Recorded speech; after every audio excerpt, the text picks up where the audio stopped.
Good morning, everyone. Hunter with Forestry here. Today is January 15th, and we've got a fun project today. We just picked up rental skid steer with a bucket and a grapple from Bemidji. And we're gonna be doing something a little unique today. Is we had a project in here. It's a wildlife habitat improvement project. And we're gonna be doing a special video on this once it's all done and walking through it a little more. But today we're just doing one thing that is slightly unrelated to it. We're gonna take a bunch of the mulch that was created in here by Powell Excavating when they came in to mulch some trees. And we're actually gonna use that to fill in ruts in a low spot in an ATV trail for this customer. So down in here, where one of these mulching areas is, we've got, if I can kick under the snow here, this isn't a very deep area, but throughout the site, there's areas that range from essentially no mulch all the way to 3, 4, 5 inches thick of mulch. So we're gonna go across this site and scrape a lot of this stuff up, and we're gonna use it to fill in a trail. So we'll take some video today, operating the equipment, loading, unloading. Just a nice little example of a little winter project here. We've been very blessed this year with the weather. It's been freezing and thawing a little bit, so we don't have a lot of frost in the ground. But we have such little snowpack that we're actually able to get in and get to do a lot of these projects this year. So things have been going really good in that aspect.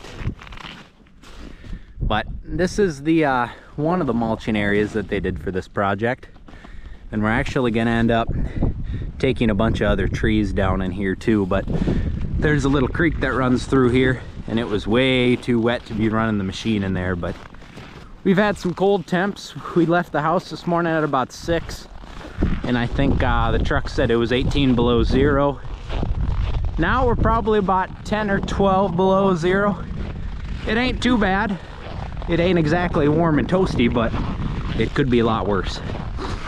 So stick around and enjoy today's little production and watch us get a little wintertime project done.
sealed off his trail a little bit.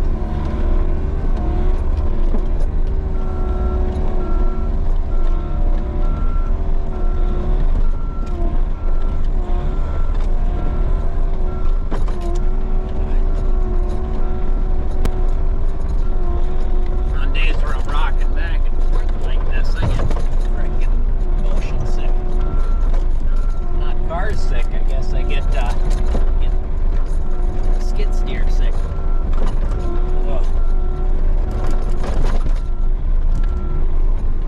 These Bobcats are fine machines, but man, oh man, they don't got much for cushy suspension. I ain't got an air ride seat in this thing, I don't think. I'm feeling every gall darn bump. But it sure is nice to have heat. We're still sitting at about 12 below right now, so the fact I'm in here in my sweatshirt's pretty damn nice.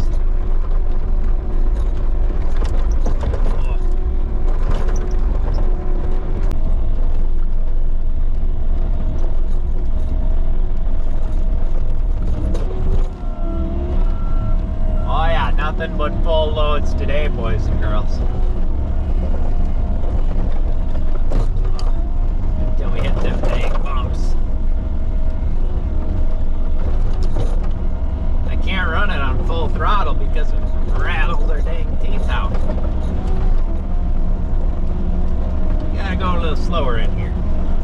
That's alright.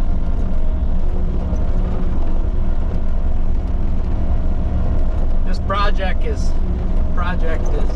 capped at a specific amount. So whenever we hit that dollar value anyways, we're done. So there's no need to rush through it. There's no need to worry about going too slow, because I have a base for what I know we're gonna get done for that dollar value. We got plenty of time to do it today. We hit the road here about 6 o'clock this morning. Rolled into the rental yard a little bit before 8. And we were to the site before 10. So all in all, we're not doing too bad today. We're working a little ways north of Effie. And our office is just 8 miles west of Effie, so not too bad. One of those jobs where if we owned the equipment to do it, it'd be even easier on us, but just too small, too new, too young to have all the fancy toys yet. We just purchased a brand new pickup, a 2024. It's a Chevy 3500. Thing's gonna be awesome once we get it up and rolling. But right now we just got the truck, and we're gonna put a cross between a utility bed and a hauling body. It's a low-sided utility bed on the truck, so that way we can still haul our goosenecks with it. Just about every job we're hauling a trailer to. We don't have many jobs where we don't need equipment or we're not hauling debris, so we need to be able to haul, but I'm so sick of using plastic totes in the back of pickup beds for our storage. We look like we're operating out of a trailer park, so we're going to we're upgrading one of our trucks. We got rid of the green 3/4 ton, and we're scooting up to an 8-foot box again, which is nice.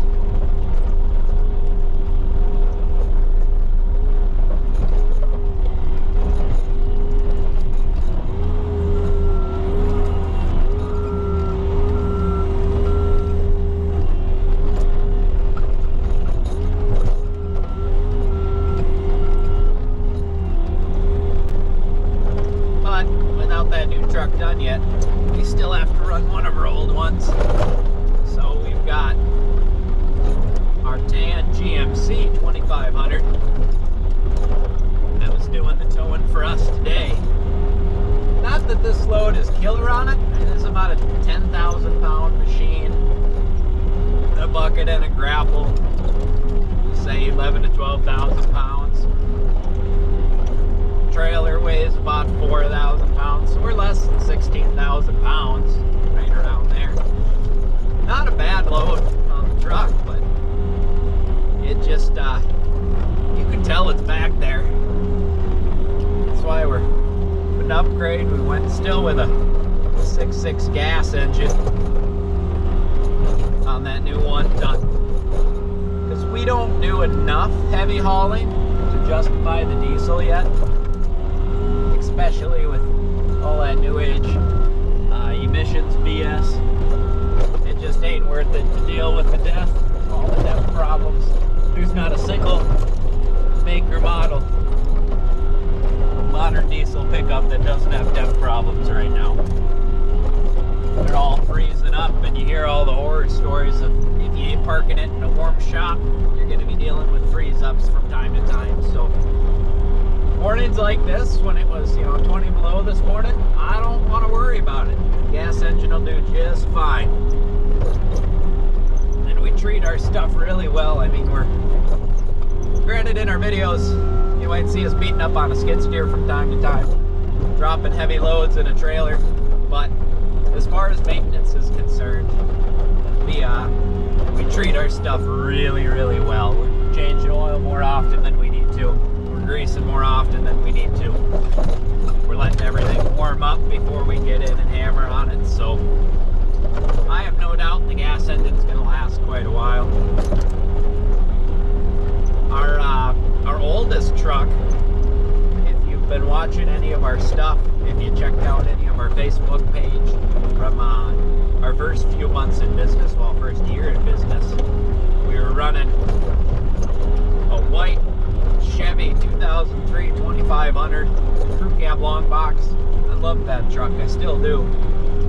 But that made it up to about 280,000 before we're having problems with a sensor. We're having problems with a sensor. So she runs, but she barely moves under her own power. My brother's convinced he can get it going again, but we just haven't messed with it enough yet. So right now that's sitting in the graveyard. Sitting in the graveyard at our shop. But that one, if we can stretch that to almost 300,000, I'm confident that a new gas engine we should be able to do the same with.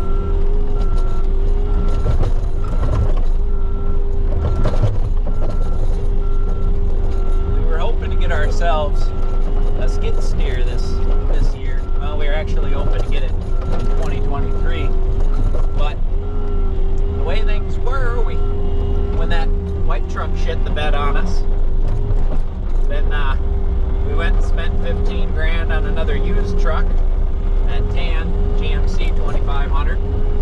That one's only got 100,000 miles on it. We upgraded that truck, so there went a good chunk of money. And now we've been doing enough mulching, and the skid steer to mulch plus mulcher plus trailer comes in anywhere between 18 and 20,000 pounds. So hauling that with our 3/4 tons was just pushing it. Can the engines do it? Absolutely. But the brakes on these 20-year-old trucks and the suspension for the 3/4 ton, it's not meant to do it regularly. It feels dicey going around corners, hauling up hills. That poor thing was shifting and revving pretty high, so we just knew if we were going to do this more regularly, which we want to do more mulching regularly, that we were going to need a 1 ton. So we made the decision, instead of buying a skid steer, buy a new truck, and so far I love it. We have just about 1,000 miles on it, and no complaints so far, but we haven't even hauled a single log with it. We haven't hauled a skid steer with it. We're going to be putting it to work here 5 days from now, and it is Monday. On Friday we're going to pick up the mulcher. We're using that for 7-8 days. We've got at least one. I'm hoping to get 2 projects done with it, and that'll be really nice to be towing that. I think it's about 19,000 pounds, that setup that we're picking up between trailer, mulcher, and skid steer. Friday. That'll be nice to have it. Excited to run that instead of the 3/4 tons.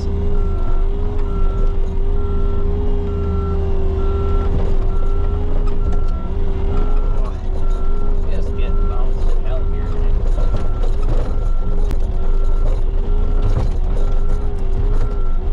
I'm trying not to spin around in here, what's straight in front of us, because this is all lowland from about over here to over here.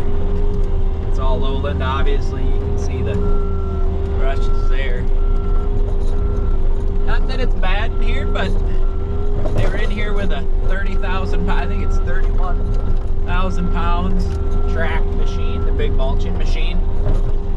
It's called a Giraffe, made by Greenoff, big mulching brand. And that thing was doing all right, but it was just on the edge of breaking through the frost too much, where we almost had to call it. But everything turned out really nice. But I don't want to sit there and spin around the skid steer every time in there, just in case there's any soft spots left. This cold is hopefully solving it, but we don't want to find out, because I don't have any other machines or any other contractors that are going to be on site for at least another 2 weeks. So I don't feel like winching myself out.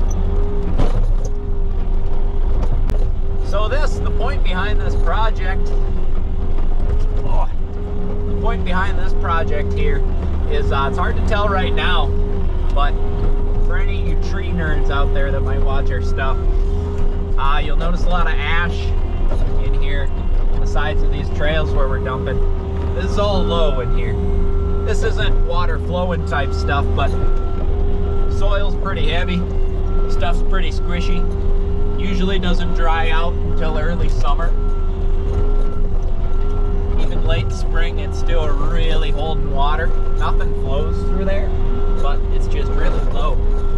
So when they came through to mulch, obviously it compacted a little bit. When he rides his wheelers on there, it ruts up and compacts a little bit. So we're just trying to protect the ground a little bit and fill some things in for him.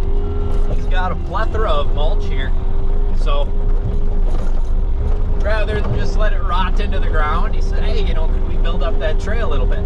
Absolutely. I couldn't guarantee how much we were going to be able to build it up, how many feet of trail we were going to be able to do, because I didn't measure volumes of mulch out here, but we got plenty of it, so might as well put her to good use. You'll notice I'm not scraping it clean. I'm just doing one pass over this stuff. It's always good to put some nutrients back into the site. We don't need everything clean. On another section that we did for this customer, we planted wildflowers in there. We sort of gave him a prairie, and that was better. Another contractor actually cleaned that one up. That was Powell's again. But that was all right to have down to the dirt when we were going to plant it. But for this, the goal is to have all natural regeneration back to aspen. So we don't need to worry about cleaning this stuff up too good, because it's all going to be able to pop through here. So we're just trying to utilize some mulch that we can.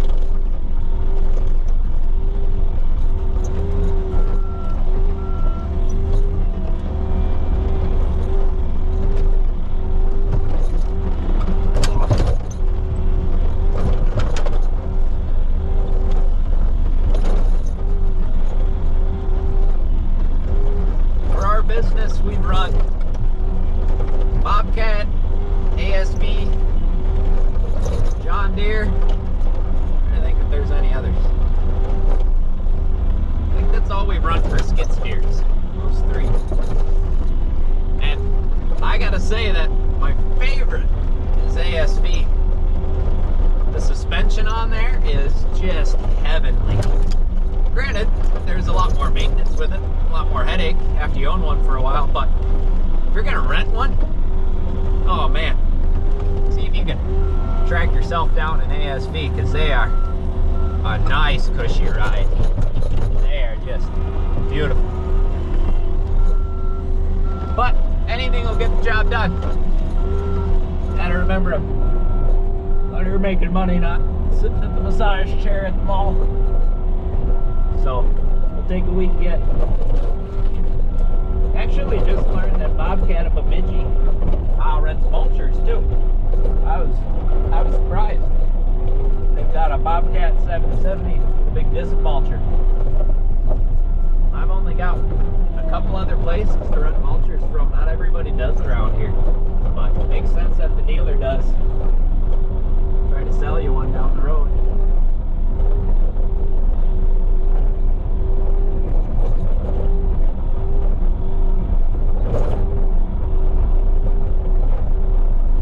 Alright, I'm going to make a couple passes over just a couple of these areas, just because there is a lot of mulch that slid out the sides of the bucket. We need to scrape it down to dirt, but there's a nice bucket full here yet. You might as well get it.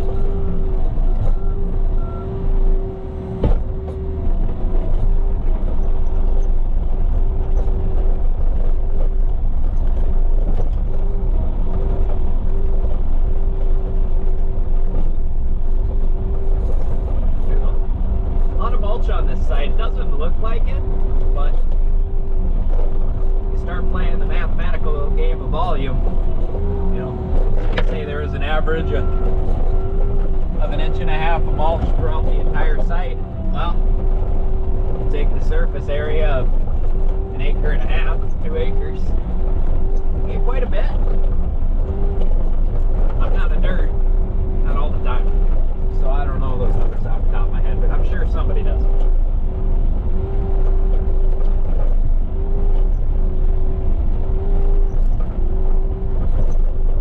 For me, recording these YouTube videos and making this content is kind of a fun little pastime in the winter, because we get kind of slow in the winter.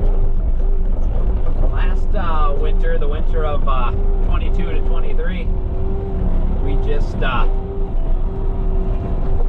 I just went and worked as a forester for Cook Logging. I ran Dalkey Forestry. Although I say on the side, I still put 40 plus hours a week for Dalkey Forestry in during 2022, and I put 30 to 40 hours a week for Cook Logging in 2022. So that winter of 22 to 23, then I was just a full-time forester for them.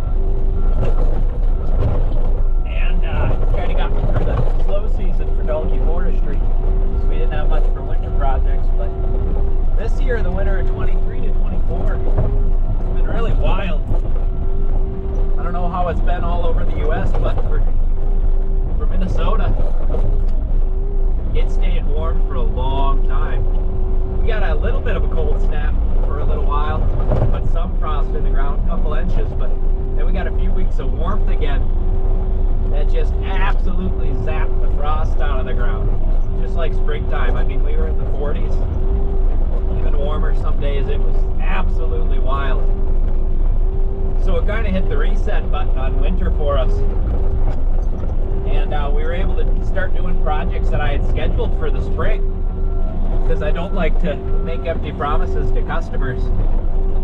So I stop selling for the winter come October, just so we can guarantee that we can get everybody done before the snow flies. And when I stopped selling, we kept working, and pretty soon we got back to warmer temps. We just decided to start our spring work. So we've been working on that, and this mulching project that we're going to start was scheduled for May of next year.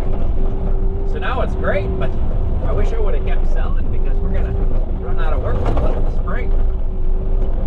But better that than have pissed off customers because you promised you could get there and you couldn't.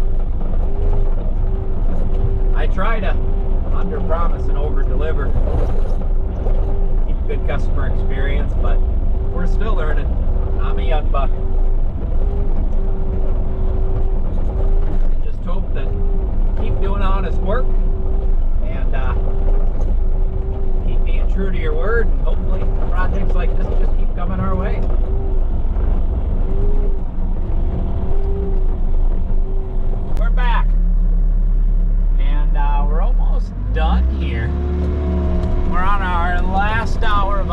duration. Probably gonna end up filling for about 5.5 to 6 hours, depending on how long.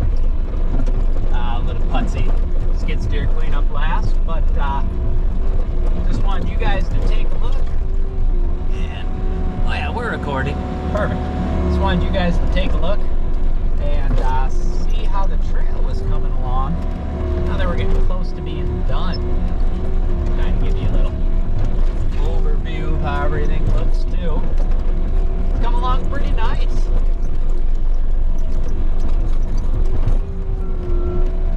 Well, that's kind of an empty bucket. We're getting close to the end anyways. So, I'm taking smaller buckets like this. This is full, but it's not heaping full. And I'm filling in little potholes in our trail we're making here. It's super tough. This is the toughest material I've ever made a trail with before.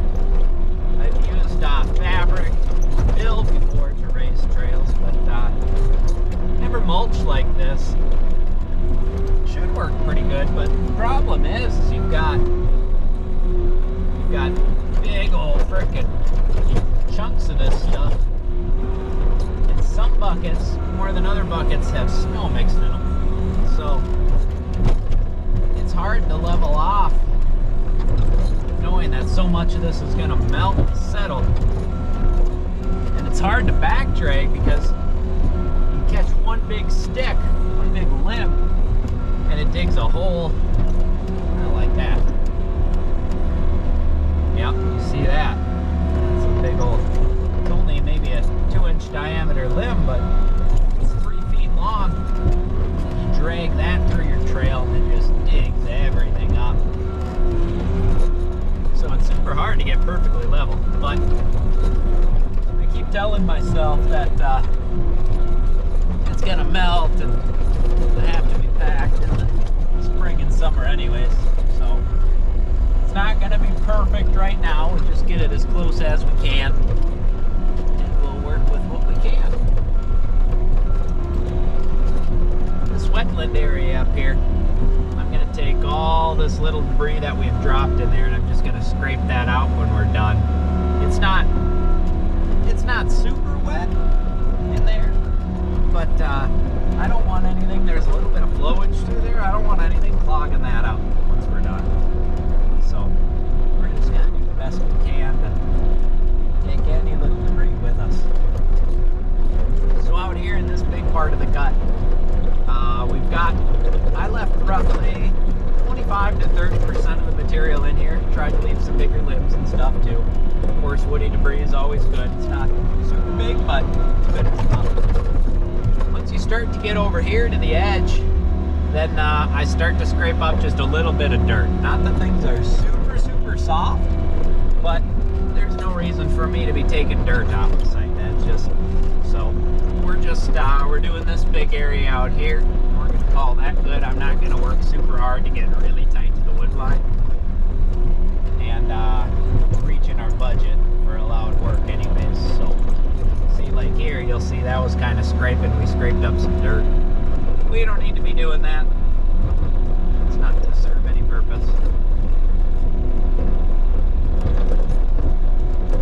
But you can see what I'm doing is I'm not just laying buckets directly down the trail.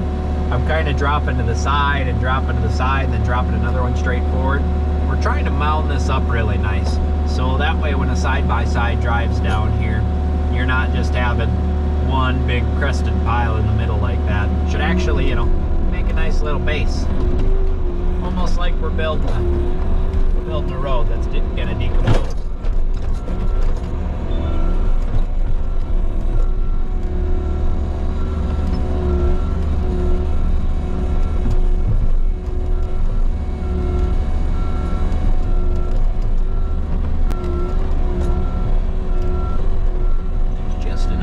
I've been trying to drive the skid steer far left and far right in the trail to kind of pack things down on my way in, and then on my way out, just to back out. I usually just back it out instead of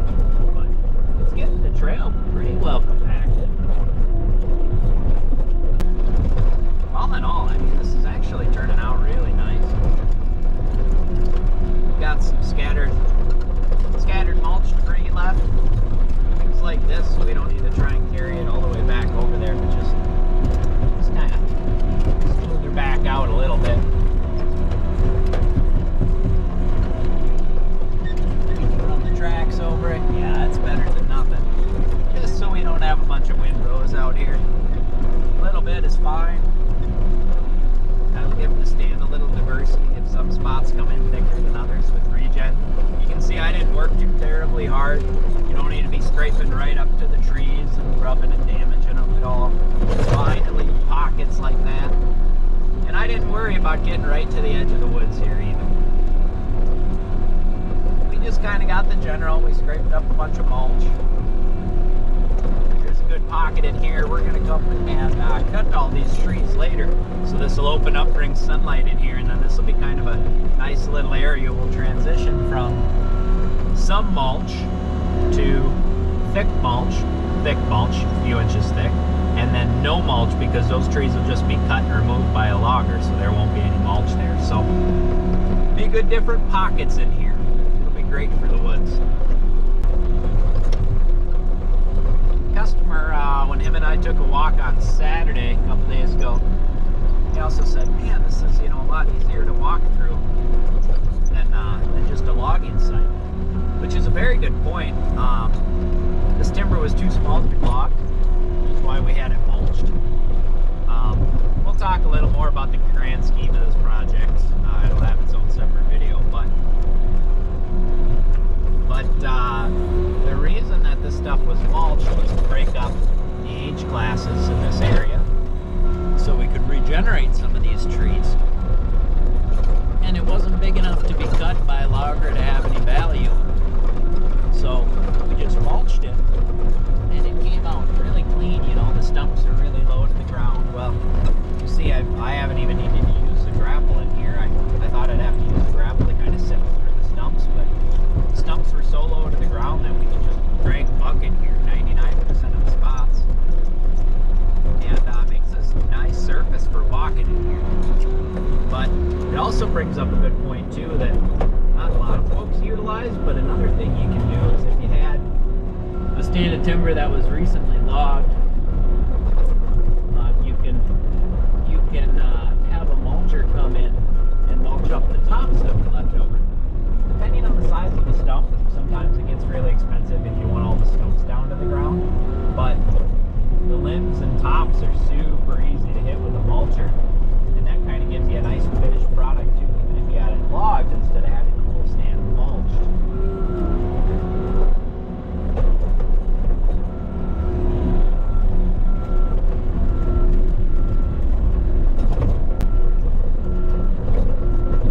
We've actually got a customer who had a bunch of wind damage from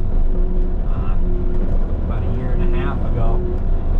They had a bunch of big old aspen uprooted on their property. So they had a logger come in and salvage what they could, but they were left with just a lot of junk. A lot of big root balls sticking up and a bunch of limbs and such. And they want to go through and plant it themselves, but they're going to struggle to get through the debris. So we're actually going to go in, and since it's so many root wads, we're just going to remove the debris for them. But if it was just limbs, we could mulch it. But that'll be a haul away. Half their cost for that project is just hauling the debris away. Kind of going to be a pain in the butt project, but it's nice and local. We've got another one for their neighbor to complete here this spring too. So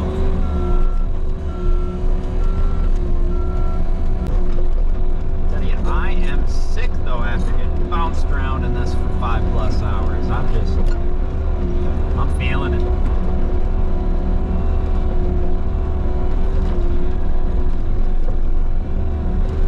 Now, if you were at landscaping mulch on your yard, you'd never want to pile mulch like this around trees. But we're in the middle of the woods. These trees are going to be just fine. There's a million of them out here. Oh, that's a little bit more of a drop than I'd like in the skinny. I am curious how close to the corner we made it though. Quick so I have something to report to them. There's a corner up here. This trail makes it 90. I'd like to know how close we made it.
really quick note is I'm not an equipment guru, but I can tell you one of the worst rookie mistakes I've ever made was not chipping out my tracks.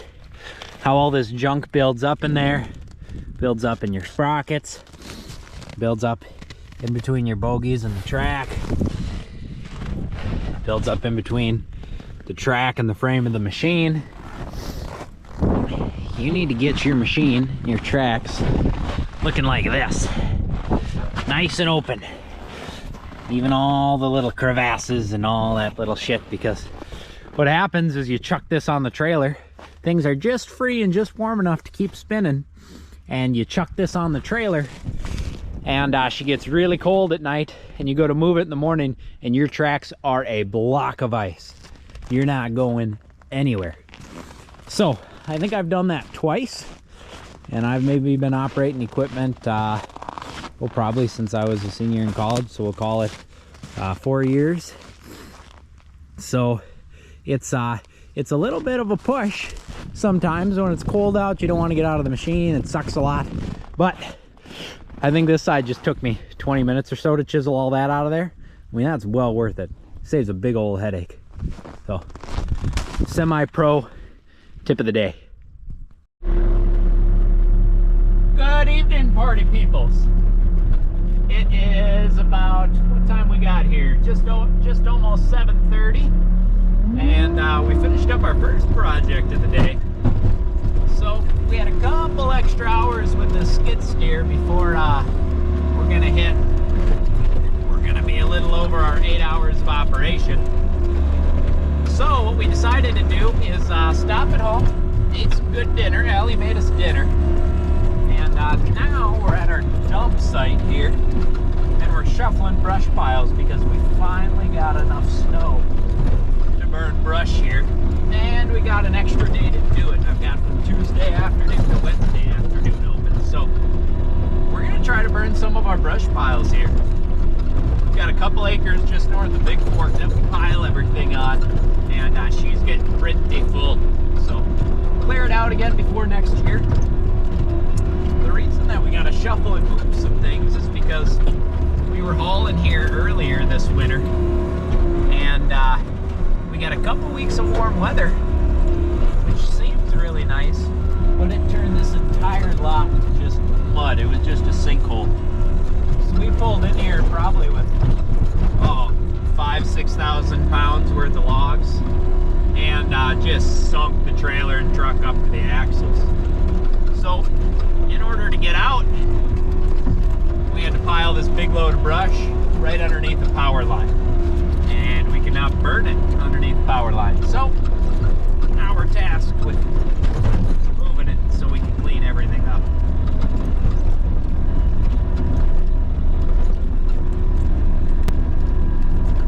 I'd like to be able just to push this stuff over there, but keep binding up.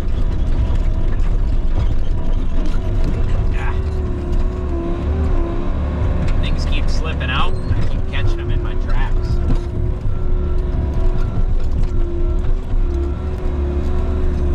I guess we'll keep pulling grapple pulls. These tracks are not good in the snow. They've got the stupid big pads on them. No traction. You run over the snow a couple of times, and, you might as well be driving on clear ice.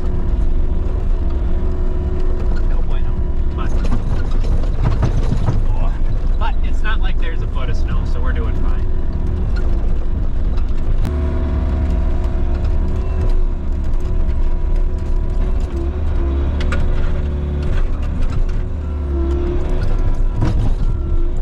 Normally I'd try to curl the bucket over and kind of grab some extra logs, but all these things are diced into really small pieces because we had to load them by hand. So as soon as you curl over, you just end up losing them. Really, really, really annoying.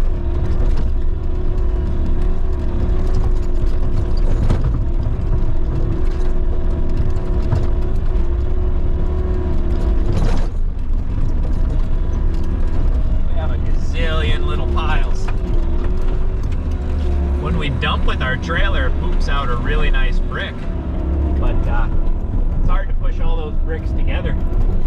My buddy Ryan Johnson has a cute little 12 or 14 thousand pound dozer that I used to push them all together earlier this year. So half of them are pushed together.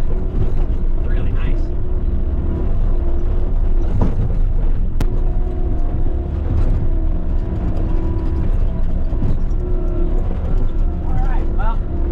Enough footage for this. Nobody probably likes to watch me play pickup sticks.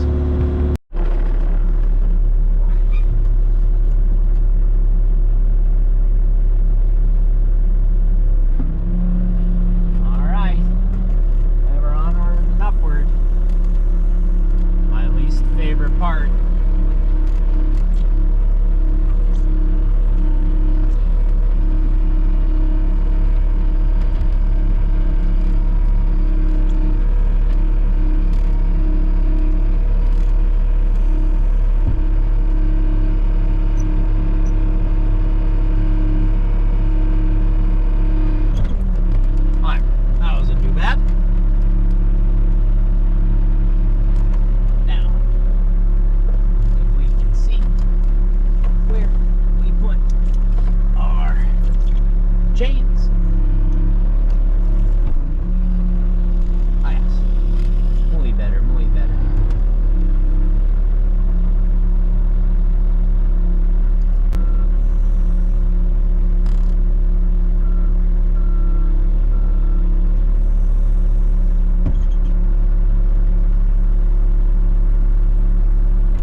Our 8 hours. Let's see. Oh, shit.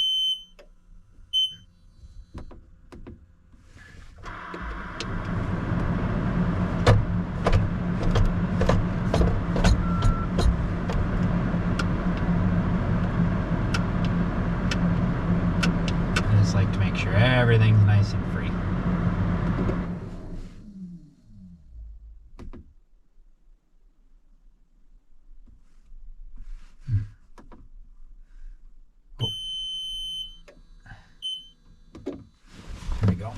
I guess I should have left lights on while we hooked up, but I also don't want battery to be dead tomorrow. Let's make sure that we're sitting where we need to sit. Oh yeah. Beautiful, beautiful. That's a wrap.